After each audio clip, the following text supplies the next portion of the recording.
Hey everybody, it's Vanessa, the Crafty Gemini, and welcome to episode number 111 of WIP Wednesdays, where I usually will answer some of your pre-submitted questions ahead of time. You can always submit questions using a form that we have in every video description box of WIP Wednesday episodes. So you can click on that, submit a question that we'll consider to answer on a future show, okay? So welcome back everybody. I'm coming to y'all here from my home crafting studio in North Central Florida, where it's supposed to get down into the low 40s tonight, supposedly. We'll see what we end up doing with all our plants. And let's pop in and make sure that everyone can see me and hear me. That's right, Windless Original says 111. I know, I can hardly believe it. So many episodes of WIP Wednesdays. If you are just catching us live for the first time, whether on Facebook or on YouTube, again, we have hundreds and hundreds of free video tutorials on the Crafty Gemini YouTube channel. And that is all, of course, aside from these WIP Wednesday episodes. So there are, I think, over 800 videos on my YouTube channel for anyone to watch with tons of information and tips and tricks and tutorials on everything that I basically know how to do. Okay, I can see that y'all are chatting in the little chat box here saying that you can see me and hear me. Hi, Tamara. She says, looking and sounding good. Thank you. Okay. Great. So it looks like we're all good on the technology side. So today I'm going to answer some of y'all's pre-submitted questions that we printed out. And then also I wanted to do a tutorial on how to miter corners on cotton fabrics. This is a great way to whip up maybe some themed fabric napkins with the holidays right around the corner. I know a lot of us are always looking for kind of quick gifts, things that you can put together maybe for a potluck dinner, things that you can give as a gift to maybe a host or a hostess as a gift, you know, something that they can use at their table decor and stuff like that. And this is super easy to do. So let's go ahead and jump into giving everyone my over-the-shoulder camera shot. And we're going to start off with the tutorial first, okay, with the demo-ish tutorial. Now, I do have a free step-by-step video tutorial on how to make mitered corner napkins. That's on my YouTube channel, and I went ahead and linked it in the video description box for those of you that are catching us both on Facebook or on YouTube. It's in the post on Facebook and in the video description box on YouTube, okay? So if you want kind of a more slow, in-depth, step-by-step from cutting to finishing, you can go ahead and check that out, especially if you're watching us here live and you like this demo. Definitely head on over to that tutorial so you know exactly how to make it and work out the math on the size to cut your fabric for napkins if that's what you want to use this technique for. Awesome. Hi, Carol. Carol says, I love the topic today. I was just going to practice mitered corners for some mug rugs that I'm making. Great. Hi, Barb. Thanks for tuning in. She says, I haven't been here in so long. So happy. All right, so let's get started. Now, the first thing I recommend is to have some type of a hem guide. I like to make these out of just plain old manila folders. I cut them up, then I draw a line over depending on what the hem allowance I need is, and that means how much I'm going to fold the fabric up. So this one, I believe this is 1/2 of an inch, maybe 3/8 of an inch, and this is probably 1 inch. I didn't label these. I've had these, and I actually have a tutorial on how I make them exactly, and I show you the manila folder, how to cut it up, how to measure, and so I'm going to briefly show you here. This one has 1/4 inch increments. So from the bottom cut edge of the manila folder strip here to where this black line is, I wrote a little arrow there and I wrote 1/2 inch. So I know from here to here, that's for 1/2 inch. And then from here to the top one here is 1 inch. Okay.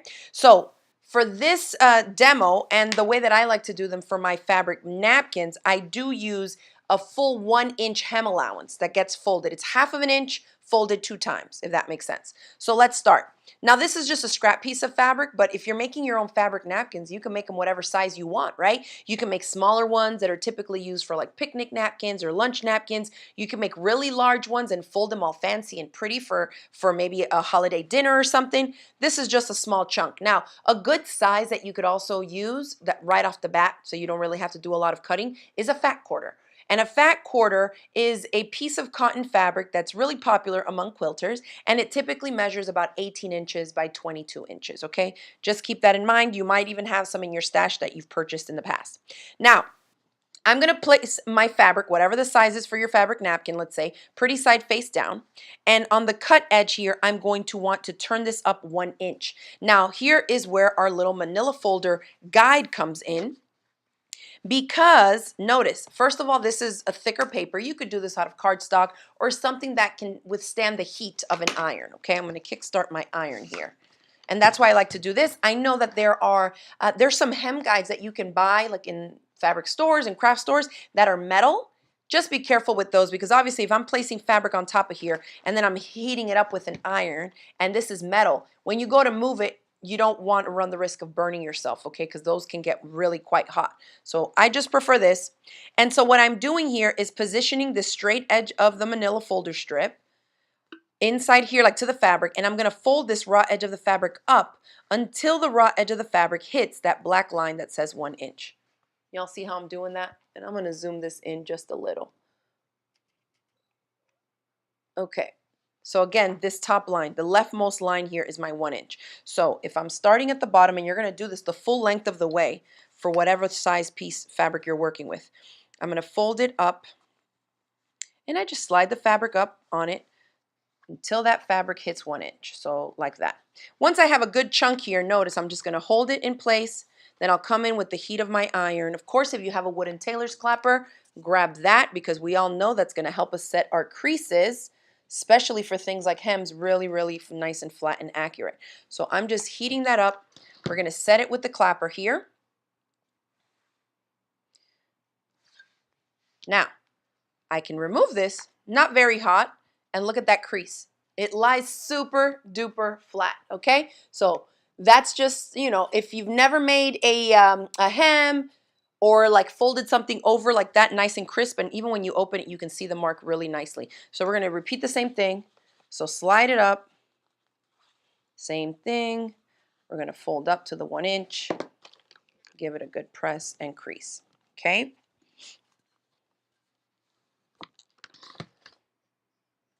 Now, because we did the 1 inch first, it's going to be really easy to then open this edge up and fold this outer raw edge just shy of that 1 inch fold. And that's going to give us the exact halfway, right? Remember I said it was going to be 1/2 of an inch and 1/2 of an inch again, because we're trying to conceal that raw edge completely. So now I don't even need to use my guide. I can just fold it up and make sure that that fabric reaches just under. Don't go over the crease, because then you end up with too much bulk when we refold it.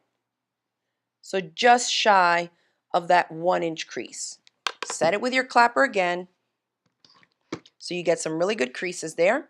And now when we open this up, we have 2 lines, one at 1 inch up and another line right down the middle at 1/2 of an inch. That's what you want to have. You would repeat these steps to all 4 sides of your square or your rectangle if you were making a fabric napkin, okay? Doesn't matter the shape really. So now you see that on this side, I have already done that. So here's what happens, and it might be a little tricky to see. Maybe if I darken this up. Whoop. You want to look for the creases. When you're doing this at home, it'll be a lot easier for you to see, and I can't tell because on that screen it looks so dark. But you want to be able to see the creases, and it even helps if you grab like a fabric marker or some type of a chalk liner. You could even grab a pencil, you know, like a pencil, and just make some light lines. But I can see that my crease lines are here. They're here. Of course, these are the ones that belong to the creases that I made going this way. And then to the creases I made just now, they go like this, okay? And I'm highlighting that there for you so that you know which box we're going to just slash along the diagonal. So this box that is right here in the middle, it's basically like 1 box over and 1 box up, okay? So this guy here, we want to go on the diagonal and continue the cut this way to come off the edge, and continue the cut this way to come off the edge. So that is the cut that I'm going to make. I'm slicing along the diagonal right through that middle box. Okay, that should, you know, be pretty straightforward. It might look a little wild right now because you're wondering, well, what am I doing with that? But you'll see. So I'll place my ruler, and you don't even have to mark it. Once you do a couple, you'll be like, okay, I know exactly where I'm cutting. So grab your rotary cutter or some sharp scissors, and I'm positioning the edge of my ruler going right through the diagonal of that box off the edge there. And I cut that little corner off, okay? Now let's go ahead and grab our ironing mat again. And now there's 1 fold you need to make before you can refold on the previous creases we made. So we cut that box along the diagonal. Now if you look down here, this is the remaining point of the square that I had initially marked off in the middle, right? So right here, I want you to fold this whole thing right to that dot. Okay? And you can see it if you use a fabric marker, you're able to see it through the other side of the fabric, especially if you're working with a lighter colored fabric. So I'm just going to fold right to that dot and you can press it.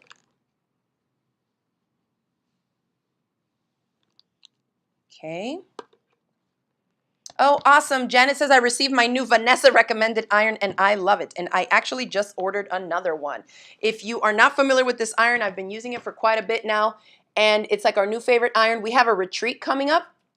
And so I went ahead and ordered another one because one of my irons died at the last retreat. Okay, so after we fold that in, now we can just refold our straight edges with the creases that we initially made. So super simple. Let's do one side first so you don't get confused.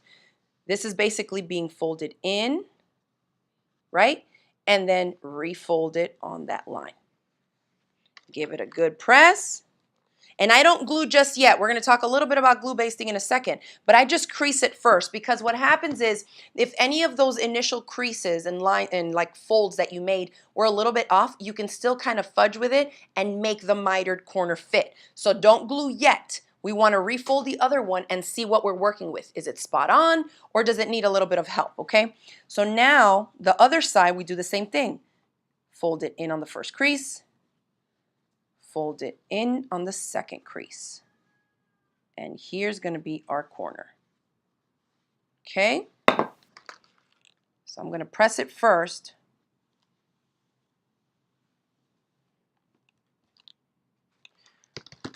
And then I'll come back in with this one and see, do I need to fold it down a little bit more? And it looks like if I fold it right there, it's going to be just right. So do you see that? Give it another press to kind of audition it in place. And if you see that that works without any glue just by pressing it, then you know, okay, I can give it a good press, then go in and add a little dab of glue. Now, when I talk about glue basting, if you've been following me for years, you already know this. You probably have multiple glues in your stash. If you're new here, glue basting is a temporary way of holding your fabric layers together so that you don't have to use pins, clips. It's usually really helpful when we need kind of like top-notch precision in an area, or we can't really use pins or something, you know? It's just gonna help set the fabric layers nice and flat and right where you want them.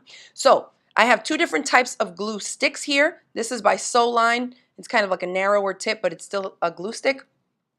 And these are all fabric safe, temporary fabric adhesives that are washable. And this is a glue stick, and this is a June Taylor one. So depending on the application, I'll use one of these 2 or 3. You can use plain white washable Elmer's glue as well because it is washable. And no matter what glue you're using, y'all, do not use a lot. This is barely a touch. So if I want my miter to stay right there, I'm just going to come up here and make a teensy dot. I mean, barely anything. Okay? You could even go in and put a couple dots along that full hem. What's going to happen is that I refold it onto itself, and right where that glue touches the fabric layer, we are going to dry and set that wet liquid glue with the heat of a dry iron. I'm not using steam here because you don't want that glue to be wet. Okay, when you go to top stitch this on your sewing machine, the point is for the fabric layers to be held in place, but so that it's dry, so you don't have wet glue going up and down the needle shaft when you're stitching and gumming it up, okay? Sherry's asking, are you using steam to press? Great question. So I just answered that, right? We're not using any steam. It's just the dry glue, whether it's a dry glue stick or me drying the glue, the liquid glue, with the heat of the iron. You know, if you've ever gone ahead and done like white glue on your hand or something, or on your face. Sometimes we used to do like Halloween costumes like that when I was a kid to make you look all wrinkly, and the white glue would dry on your skin.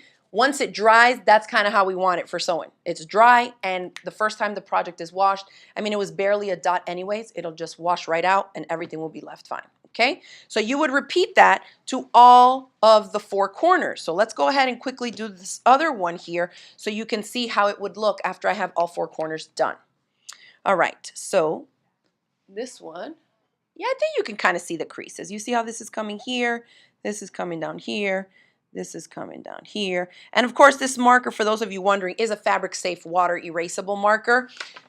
You can do this step here. I'm doing it more for a visual so y'all can see it on camera, but once you do a few, you won't really need it, okay?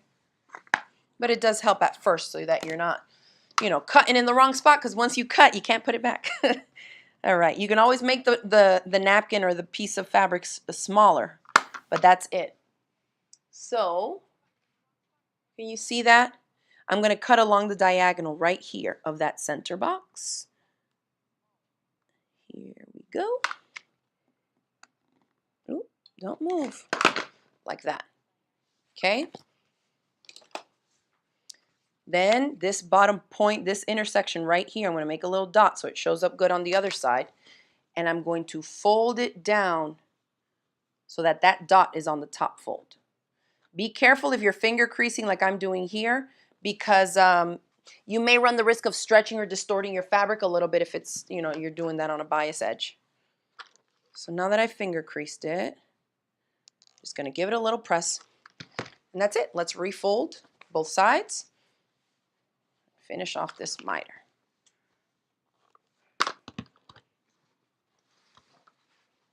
Make sure y'all can see me here. One.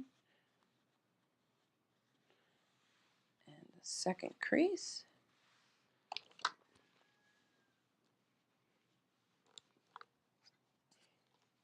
And I'm sure y'all can hear those roosters.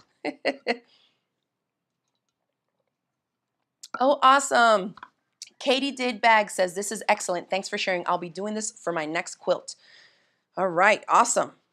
So anytime you have something with a raw edge, you know, this even works on like a simple baby blanket. If you're making something out of flannel, but you don't want to add like a fancy trim or anything like that, if you finish off the edges like this, go in with a nice pop of color with a variegated thread and do the top stitching, boom.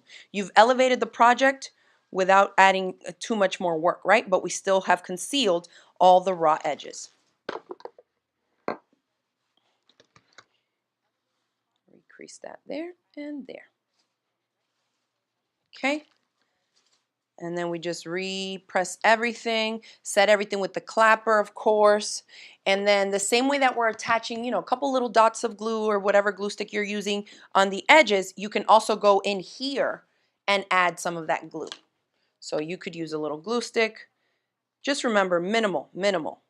Just barely anything.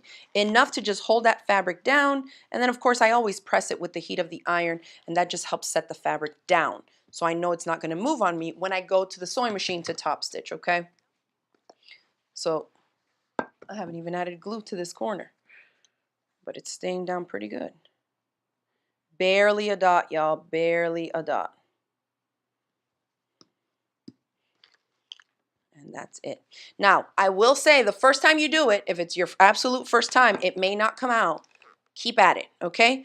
Just make sure that every step of this technique that I just showed you, that you're being as accurate as possible. The key thing is going to be using some type of a guide like we did to make that 1-inch fold and then fold in just shy of the halfway point. If your hem allowance here and your folds and creases are off, that's going to increase your chances of you being off when you go to double fold the corners and them not matching up, because of course this is math and the angles have to align in order for everything to work, okay? So look at that. Cute, right? So just give it a good press. And again, like I said, you can just go in and glue the edges down. Then you would just take it to your sewing machine. And my recommendation is to top stitch from this side, right? You don't necessarily want to go in from this side. I mean, you could, okay? If you're super accurate and everything looks super legit for you, you could. If the fabric is pretty thin, you could also do it from the pretty side, which is usually how I recommend we go in and top stitch, because we can see, right, that the stitches are going to be a good quality. We want to get good stitch definition. And by looking at it on the pretty side of the fabric, then you can see what you're doing as you stitch, right? So if you are going to go in from here, you have to make sure that you're stitching straight.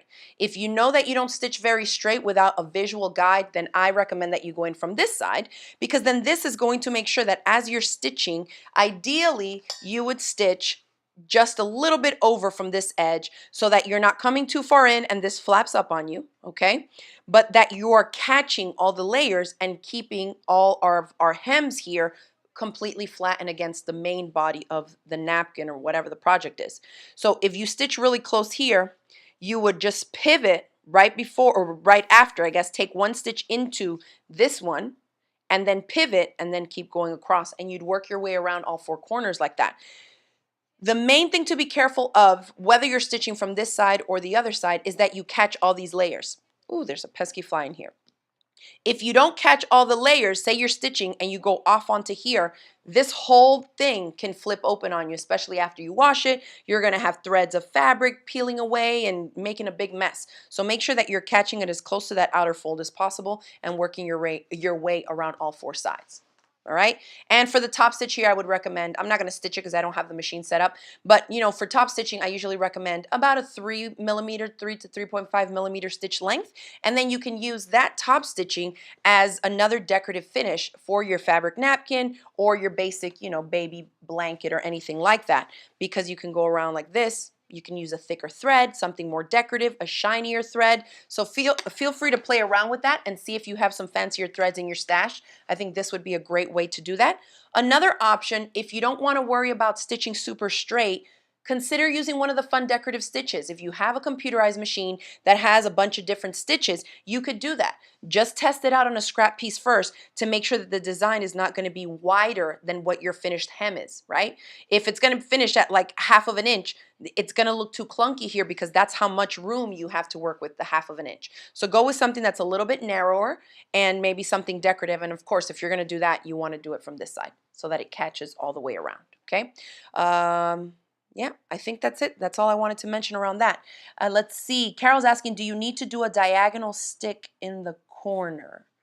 I'm assuming you're talking about stitching this way, okay?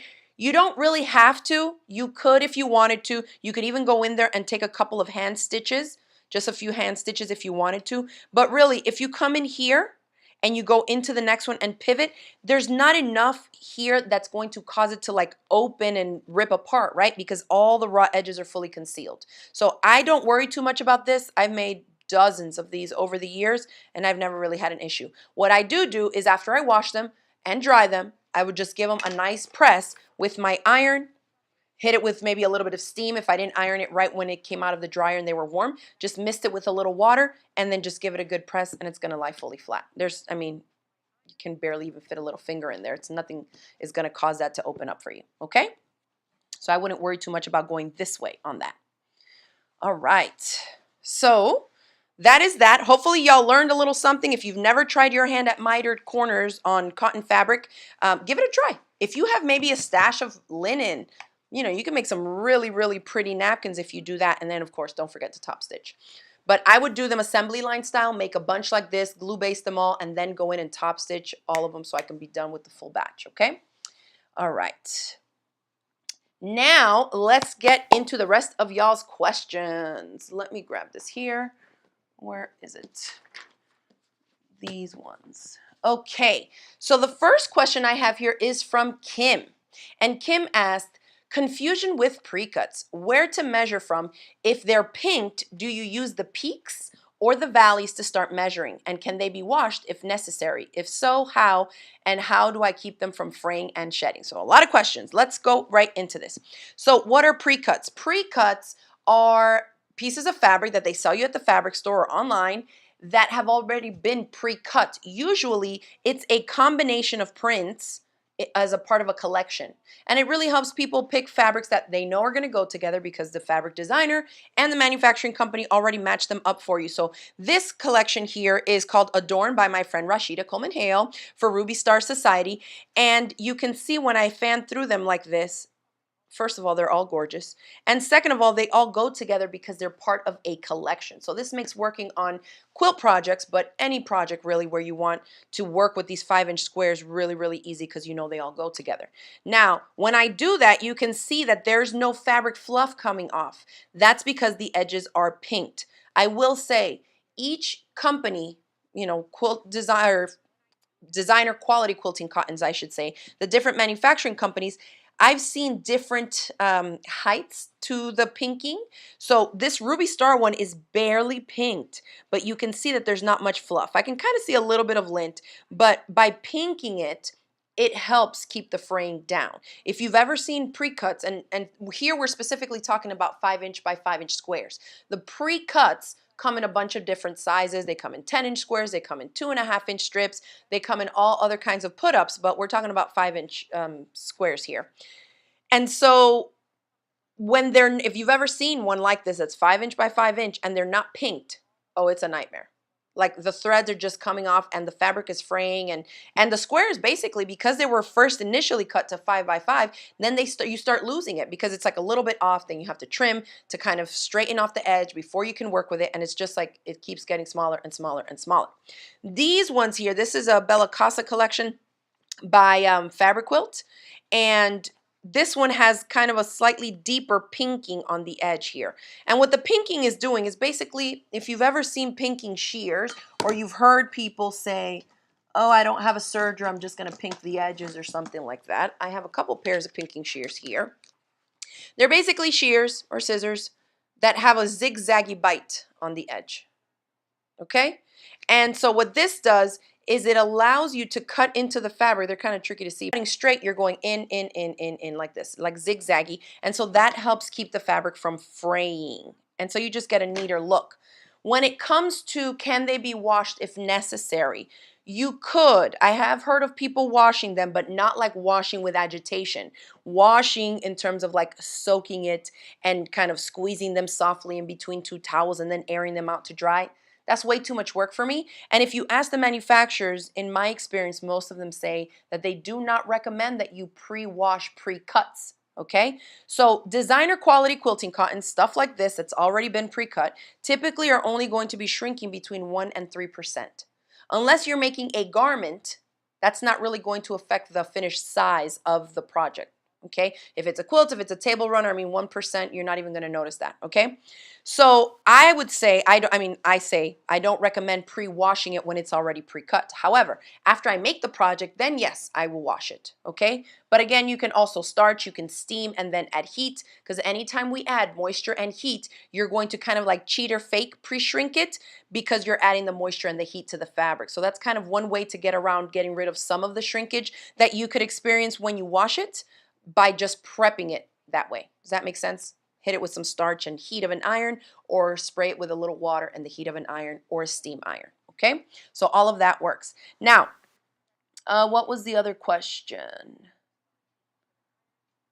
How to keep it from fraying or shedding. So these are already pretty good, okay, because they're not really fraying that much. If you come across one that's fraying a lot, then I would definitely recommend that you starch it first. Hit it with an iron just to kind of set all that flat. See if you can cut out the pieces that your pattern or your project calls for, and then go in and trim them up, right? Like if we're making quilt blocks, we can make the blocks first and then hopefully trim them down to size, and that will allow us to get rid of the outermost edges, which is likely where it's fraying, okay? So that's what I would say for that. And then where to measure from if they are pinked. Do you use the peaks or the valleys? So this is a great question. I always use the peaks, which is the pinked edge, but at the top of the peak. So I'm using the outermost edge of that fabric. But this is not a one rule applies to all precuts, because if you actually take out the precuts, where's my ruler? You will see, I always do lose my stuff here. So if I measure the precuts, you'll often find that across the companies and even just across collections, they don't always measure 5 by 5. So let's see. I can't remember what this is. I think it was a Kona cotton, just like a solid of one color that you could use to make quilt blocks, you know. And so where I measure here, I'm going from the peak. So from the top of the pinked edge to the peak on the other side, and it is exactly 5 inches. Literally, exactly. So do not go in with something like this and trim off all the pinked edge and then think, oh, now I can start using the precut and assume that it's 5, okay? So same thing in the other direction. My ruler here measures 5 inches across, so I'm measuring from the peak to here, and it's exactly the same. From peak to peak, this one measures 5, and I'll slide it down so you can see exactly where it is. This is 5 inch by 5 inch, okay? So this one, I wouldn't do anything with it. If I'm working on a pattern that calls for 5 inch squares, I would use it just as is, and I'd use the top and bottom. Let's check a couple of other ones just to see. And I think it's important to note right now, these have not been steamed or starched or anything. and they're exactly 5 by 5. So what do y'all think is going to happen when I starch this and then hit it with my iron? It's going to shrink a little bit, right? So for me, I know, okay, they look pretty good. There's no creases in it. I'm not really going to start starching it now. I'm likely to work on whatever the project is and then see about adding moisture and heat once I know that my pieces are all what they need to be. So let's see this one. So see this, I'm measuring from the peak on this side, and my 5-inch line is right here.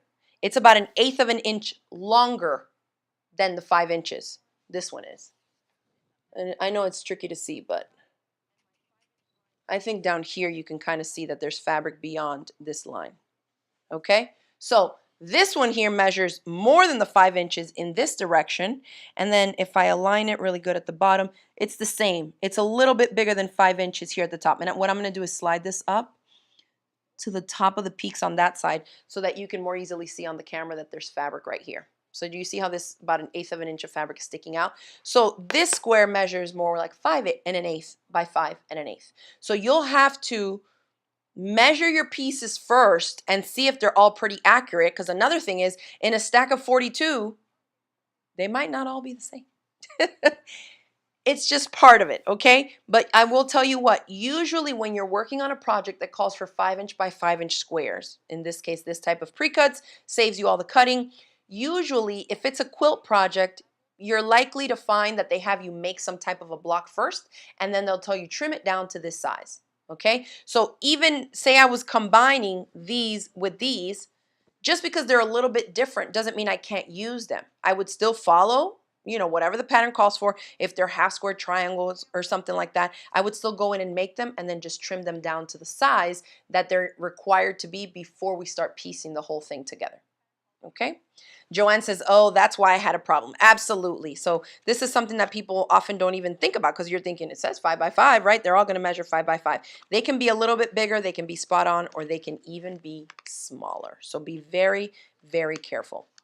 Windless Original says it makes it hard to do a scant 1/4 inch with precuts for quilting. It can, if you're not exactly aligning the peaks just right. But I always use the peaks no matter what. That way, just, for muscle memory, I can just get into the habit of knowing where I'm aligning the edge of my fabric pieces. And then I, of course, would always rather them be a little bit bigger than a little bit smaller so we can trim stuff down. But I will say these Ruby Star Society ones is barely, let me measure one of these guys. The pinked edges are really, really like tiny and close together. So I feel like it's a good combo between a straight cut and having a really deep pinked edge. This is like almost straight. So if we align it at the top and we align it here, it's pretty spot on. On this side, there's maybe like 1/16 of an inch of fabric sticking out, but the rest is pretty much 5 by 5. Okay? So like that. And by having that narrower pinked edge, it makes it really easy to kind of align, because this one doesn't have much of a peak or a valley. It's kind of like right there on the edges. Okay, so measure your stuff first before you start going into it. But I mean, they have their place, If you like super duper duper accurate stuff, then you're probably going to want to cut it yourself. And y'all know that cutting is my most favorite. I just don't want to lose this little square piece, but I don't want to rip the paper off of it because I'm not ready to use this one yet. I was going to say cutting is my most favorite part of quilting. So although I am very familiar with using precuts, and I do a lot of stuff with precuts sometimes, I also still love to cut the fabric because I love the precision that I get that way by doing it myself, okay? But they all have their place. Now, great question, Kim. Thank you for that. Next question I have here is from Pat. And Pat says, well, let me jump to the other one first, because I want to answer this one first because the other one has to do with it. So this one is from Vicky. And Vicky asks, what all can DuraFuse be used for besides the gift card holder? I love making tote bags, zipper pouches of all sizes, and recently fabric baskets. Okay, so let's take out some DuraFuse first of all. For those of you that are not familiar with DuraFuse, this is a crisp, non-woven, fusible interfacing. Oop, put my hand here. Made by Bozel, that we carry, and we have carried this stuff for, I don't know, almost a decade now, probably. let me show you what it looks like. And we've covered it a lot, but for different types of projects. It's kind of papery. One side looks, I feel like there's an interfacing that we've used before. It's like a crisp, and not fusible, but like a Pellon that's more like papery, that's often used for garment sewing. And then on the one side, it has a little bit of a sheen to it, and that's the side that has the adhesive. Now this one doesn't have tiny dots of scratchy adhesive like a cotton woven fusible interfacing would, something like a Shape Flex or a Fashion Fuse. The adhesive on this is smooth. It's like flat. You only know that that side has the adhesive because it's shinier than this matte papery side. Now when I say papery, I mean papery. Like I can rip this like a really hard paper. It kind of has like a grain line, so it doesn't want to rip this way. It rips more easily this way, okay? So it's kind of papery. It's difficult to describe. It's not like tissue paper at all, but it's not as stiff as a cardstock. It's somewhere in between, okay? And so it has a fusible adhesive on the one side, so when you fuse it to fabric, you're basically adding this weight to the back of your lighter, more pliable quilting cotton or whatever you're fusing it to. Now, in Vicky's question, she was asking what all can it be used for besides the gift card holder. I have a little free tutorial on my YouTube channel that I show y'all how to make like a little gift card holder, and we use fabric and we use this DuraFuse. So one of the things I wanted to talk about in answering her question here today is that the more projects you make with interfacings, okay, specifically like baskets, pouches, zipper pouches, little baggies, wallets, and all this kind of stuff, right, to hold things in, the more you make, the more you will be able to familiarize yourself with what those interfacings are best used for. We have, and by we I mean students that have been following me for years and signing up for all my, wallet clubs and bag clubs and some of my paid digital courses and stuff. We've made wallets, bags, pouches, and all kinds of stuff over the years with this interfacing, okay? It can be a little tricky to fuse at first. You need moisture. So that's one of the first issues. People will write me and say, I got the DuraFuse, it will not fuse to the fabric. You're either not using steam in your iron, or you need to just, if you can't put water in your iron, like we live on a well, so I don't put water inside the iron to steam. Instead, I use my little spray bottle, which I don't know where it is right now, but I use my little spray bottle with water. I'll spray the fabric right on, and then I come in with the heat of the iron, and that creates the steam that then allows the adhesive to fuse the DuraFuse to the fabric, okay? So then, I wanted to share with you some projects that you could make with it so that you can see in different shapes, different sizes, different uses, but they all still feature the same interfacing. So crisp, non-woven fusible interfacing. Okay, this is called DuraFuse, and we carry it in our shop. Jackie says, I'm not fond of it. Lack of patience in my old age may be why. So that's one of the things about fusing it. Make sure you have, I know people that have had issues with it because of the moisture. And you got to have a hot iron. If you are spraying water on it and you're using an iron that gets like a little bit hot, it ain't going to be hot enough to get that thing to fuse, okay? Excuse me. Now, Diana says, I've been waiting for that DuraFuse so I can make the boxy travel pouch. So this little pouch, we did on a flash sale, I don't know, 4 or 5 years ago. This is only fabric and the DuraFuse. And you can see, and I didn't even give it a press. I had it in a bin with a bunch of other bags and sample bags that I make to show you how, when I say it's paper-like and crisp, what it's like. You see the wrinkles on this? It keeps that shape. So when you steam it again, everything relaxes, but you can see that you could even just like flatten this fully out. Okay? But inside, this one is fully lined. And if you give it the shape, if you press it or steam it and crease it into place, it will stay. So for boxy stuff, this is what I do. I give it the shape just by hand, pull on the 2 corners, and I will press this down like this and just give it a press so that it creases. It's like paper. Think of like a crisp paper. You see that crease? Look at that. So you can shape it, but it doesn't have the bulk, the loft, and the puffiness of, say, a batting or a fusible fleece. So in terms of what all can it be used for, it's going to depend on you. If you come across a project that you're like, I didn't really like working with the puffiness of that, or I'm making it for somebody else who doesn't like all the loft of the batting, and you think that this might work in it, it's always great to prototype things. But again, the more projects you make with interfacing, the more familiar you will become with how that interfacing acts with fabric, okay? So I just wanted to show you all that. I mean, it's super lightweight. Like I can just crunch it down. So see, you can manipulate it in all kinds of ways, but it also has that crisp shape that can still remain. Okay, so it's a funky one. Like unless you use it, it's tricky to like describe. So that's why I wanted to show y'all in a few different projects. Now, this one is my mini pencil pack, and this is one of the mini bag projects that we did. I can't remember if it was this year or last year, but this again is fabric and the DuraFuse. And I have just some alcohol markers in here. But the cool thing about it being a crisp non-woven is that the projects, even if they're small like this, will stand on their own because it has body. It provides shape without the loft of like a foam. You know what I mean? Like oftentimes when you see us make projects like this out of a foam stabilizer, I always say like I'll squish it down and I'm like, it's no weight, it's light, but it still gives structure, but it also adds size to it because there's a lot of loft in there. This is nice and flat. See how I can keep it super duper flat, but then I can push it in like this and create the little kind of flat bottom gusset here that then allows me to put in all these chunky markers. I mean, all these markers fit in here. And these are not skinny markers. So it just is going to depend on the project really, Vicky. So play around, maybe find another pouch project that you like and try the DuraFuse in it and see if it gives the overall shape that you like for that specific project, okay? So that's another one. And this is a class that I teach online. Yes, Tamara says, I think we used DuraFuse in the Wash Me, Wear Me bag. We did. That was like an undergarment bag that had two zippers. One side, we put a vinyl decal on it that said Wash Me and then Wear Me. And that was nice and flat, but still very sturdy. And we did use the DuraFuse in that, okay?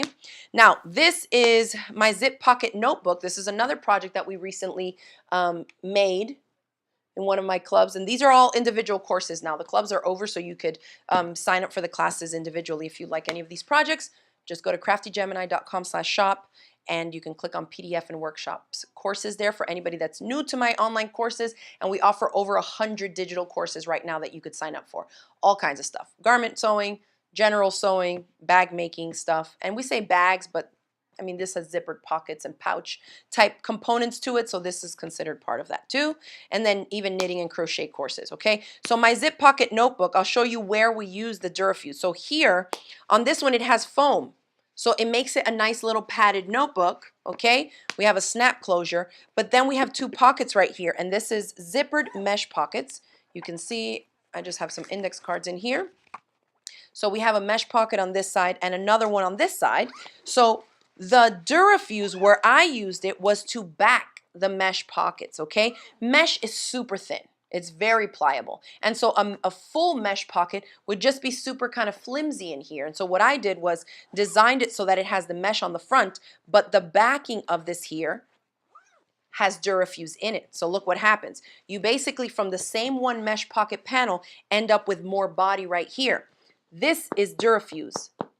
So the full pocket gets more body because of that DuraFuse interfacing here, and then allows this to be a nice bigger pocket in here.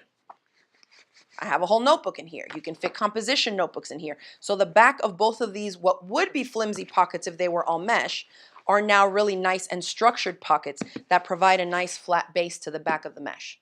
Okay, so in designing stuff, I'm trying to think, where do I want to add crispness without added bulk? So that's what you want to think of when you're thinking, where can I use the DuraFuse? At least in my experience, that's where it really, really shines. Okay, something nice and flat but crisp, so it has a little bit of body with no added bulk. All right, let's see. Janice says, oh, that's my favorite, the zip pocket notebook. I know some of you have made dozens, literal dozens. They've made these out of like soft vinyl, out of denim, so many. And you can use them for anyone, literally. Just choose a fabric that the recipient will like, and then it's a really fun project. Okay. Karen says, I love the notebook project. Thank y'all. And Diana says, I made one. I love it. Awesome. Okay. Now, the next question that has to do with interfacings, Pat is asking, will it ruin my finished project if I substitute non-woven interfacing for woven? So, I'm taking that to mean you're making a project and it's calling for woven, and you want to know, is it going to mess up your project if you substitute non-woven interfacing? Oh no, let me go back. Does that mean, I think that means if the project calls for non-woven and you want to know if you can swap it with woven. Well, either way, this is going to apply. Let me grab some woven interfacing. I'm going to grab a bigger chunk from over here because my scraps are getting scrappier. Okay, so here we have the DuraFuse, which I said was non-woven crisp fusible. Here we have woven fusible. Way more drapier, and this is the one that has the tiny little dots of scratchy adhesive on the back. This is just a thin cotton fabric with adhesive on one side, okay? These two, you can't really say that they are interchangeable or they are not, because as I just mentioned, it's going to depend on where in the project this is being used for. So let's give a quick example. If you're making this, my mini pencil pack, and I'm the designer and my PDF instructions tell you you need crisp, non-woven fusible interfacing. And you say, you know what, I'm just going to make it out of this. Will it work? Yes. Will it look like mine? Not in the way that it stands up on its own. It's just going to be a little bit floppier, okay? So, and that's because this is small. If this was big and you tried to replace the woven, flimsier cotton interfacing for something that called for a crisp non-woven, it probably won't even stand up. The bigger the project, the lighter the interfacing, the floppier it's going to be.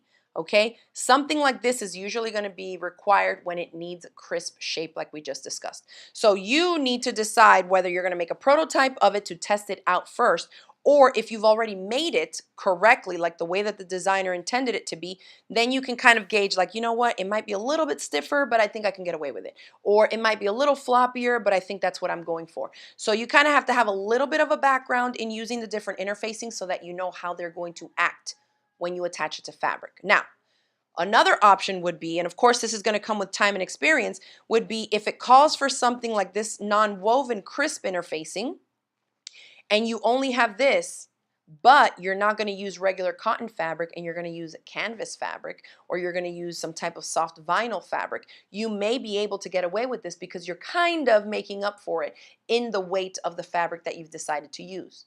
You see what I'm saying? There's no hard or fast rules to these things. It's kind of like a sliding scale. So if we go with thicker fabric, we can probably get away with a little bit lighter interfacing. If we go with way lighter fabric, you're going to need a stiffer interfacing because it's the combination of the two that's going to create the finished hand of the fabric that you want to use in that project. Okay, so hopefully that helps y'all. Let's see. What else? Okay, good. So I just wanted to mention that. And another note is, we were talking about DuraFuse today being a crisp, non-woven fusible interfacing, but there are literally probably hundreds of non-woven fusible interfacings that are nothing like this. So you got to be careful when you use just like a generic terminology of saying woven or non-woven. Usually when we hear woven, this is going to be something like this. It's a cotton because it's a woven fabric and with some type of fusible interface or fusible adhesive. Excuse me, let me take a sip of water. And when we hear non-woven, there's super thin, lightweight non-wovens, there's crisp non-wovens, there's heavyweight non-wovens, there's lightweight non-wovens, because non-woven usually signifies that it's some type of a synthetic, either a polyester blend or a rayon polyester blend, some type of a blend that's not a cotton. Okay, so they can come in a ton of different combinations. So just be mindful and careful of that. And I always tell my students, just make it the first time the way it's supposed to be, so you see how it comes together, and then you can start, changing things up as you please. Okay, especially as you get more experience. All right. And okay, I think that's going to be it. I have all those questions answered. So thank you everybody for the great questions. For those of you that have questions that you'd like to have me consider answering on a future show, there's a link to a Google form that you can submit your questions on in the description box of this video if you're catching us on YouTube, as well as in the post if you're watching this on Facebook. Now, if you learned something today, go ahead and give this video a thumbs up. We definitely would appreciate it. If you're new here and you're not yet subscribed to the Crafty Gemini YouTube channel, you can go ahead and do that. That way you'll be notified every time I go live and whenever I post new video tutorials. Thanks again for tuning in today, everybody. I hope you enjoy the rest of your week, and I will see you in the next video. Bye.